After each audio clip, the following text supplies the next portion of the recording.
Hey everyone, welcome back to my channel. If you're new here, my name's Brittany and I post videos about health, lifestyle and organisation. In today's video, I am going to share with you my first trimester of pregnancy.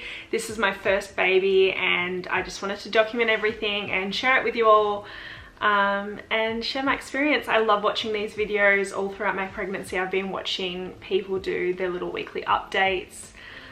Or their first trimester updates, and I find them really interesting to see how people's symptoms are, and yeah, because everyone's so different, and I feel like pregnancy, literally everything is a symptom. It's crazy. So without further ado, let's get into the video. I'm just going to get myself comfortable. I've just written a few notes here so I can refer to. Also, I said this in my last video with my 2-week wait video. I use this app called Ovia Pregnancy and it tracks like how your baby's doing, the size of your baby. I've got it set on fruits. So today I'm actually 13 weeks and 1 day. So officially in the second trimester. And it says my baby is the size of a jalapeno. So yeah, and it gives you like all these tips and like there's heaps of information, like how you're feeling, what the baby's doing this week. And then yeah, you've got the calendar, you can just log all your symptoms, and I found this just really easy and helpful to track everything during my first trimester. So let's get into the video. So first of all, before we get into the symptoms, I wanted to just share my HCG results.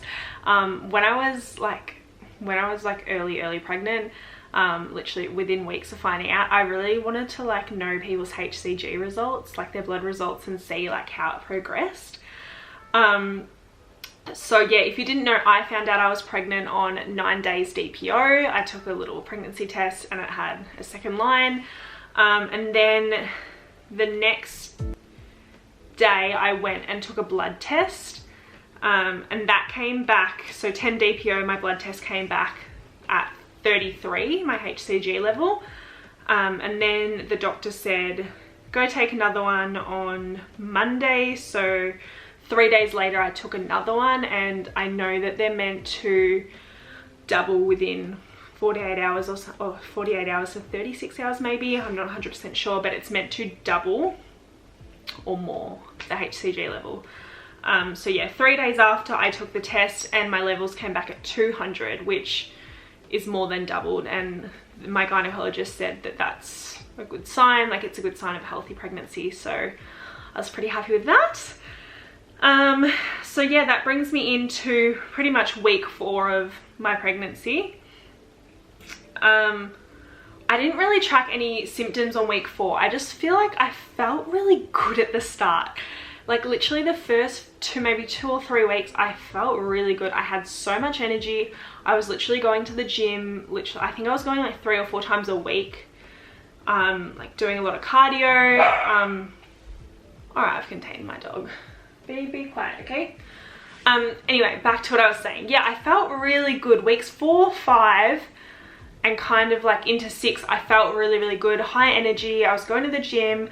I was feeling a little bit bloated, and occasionally I had this dull lower backache, but that was literally the only symptoms I had in the first couple of weeks of me knowing. Then moving on to weeks 7. So week 7 and week 8 was really the peak of my morning sickness and nausea. And I feel like everyone says this in every pregnancy video, but it's literally like, why do they call it morning sickness? Why don't they just call it nausea? Because it's not just in the morning, although mine was mainly like I'd wake up with this like queasy, upset stomach feeling. But then it would kind of like, sometimes it would literally just linger throughout the day. And so yeah, that pretty much, my nausea lasted until about 11 weeks. So from like 7 weeks to 11 weeks was pretty much my window of nausea, which I know I'm not complaining at all.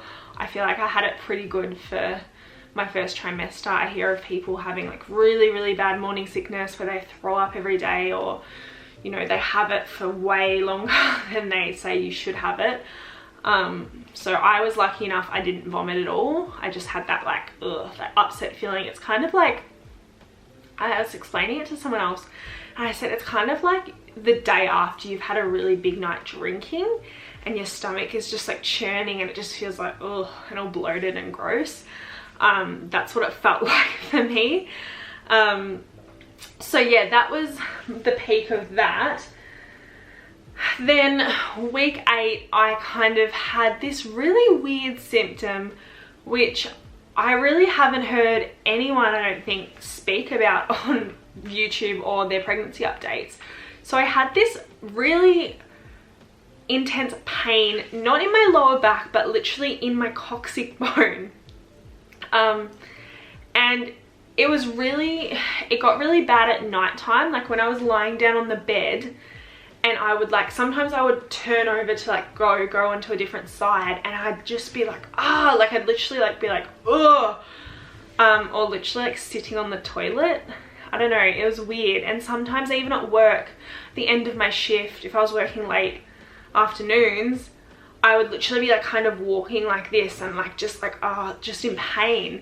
I don't know, I just never seen anyone talk about this symptom. And I asked my doctor and she was like, it's fine. Like, everything's like loosening up like and expanding for you to like grow the baby. So I mean, I haven't been worried about it too much, but I still to this day am getting that pain. Like this morning I had it and I've noticed it really kind of perks up when I've just been kind of sitting or lying all day.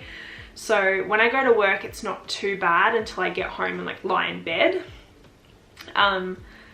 But if I notice it's like particularly bad one day, I will just be like, Ryan, let's go for a walk, and we'll go for like a 30-minute walk around the block just to kind of like move my muscles and release some of that pain.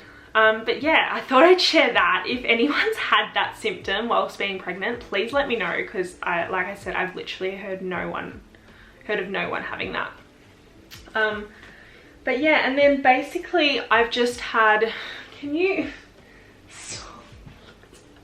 does anyone else's dog lick so much? He just licks his own feet. I feel like it's a sausage dog thing. And then my doona just gets wet. Anyway, mainly I had just a really full feeling towards that like 8-week mark. I was just feeling really bloated and really full. And not to mention, this is probably TMI as well, but I was very constipated. I feel like that's a common pregnancy symptom that most women have. So yeah, they were my main ones. Then my headaches were actually pretty good up until 11 weeks. I didn't really have any headaches at all until 11 weeks, which for me is pretty good because prior to being pregnant, like I've said previously, I was dealing with all these hormone imbalances and I had headaches, like chronic headaches every day that I just lived with. So it's quite a nice change and like a bit of a relief to not have these headaches whilst being pregnant. But I have kind of had them a little bit in the last couple of weeks, but nothing too crazy. What is next? So then I had, at 11 weeks, I did the NIPT test. So that's where they take your bloods and they check for abnormal chromosomes. We recently got our results back last week and everything came back low risk. The sex chromosomes and the other chromosomes, she said, you're all low risk, which is a really, really good bit of a relief. So yeah, that's really good. And we are finding out the gender, but I'm saving that for another video, which you'll see very soon. We've planned a little gender reveal party with like close friends and family, which is actually happening on Saturday. It'll probably have already happened by the time you see this video. But I am planning on filming that and sharing that with you, so keep an eye out for that. I'm very excited.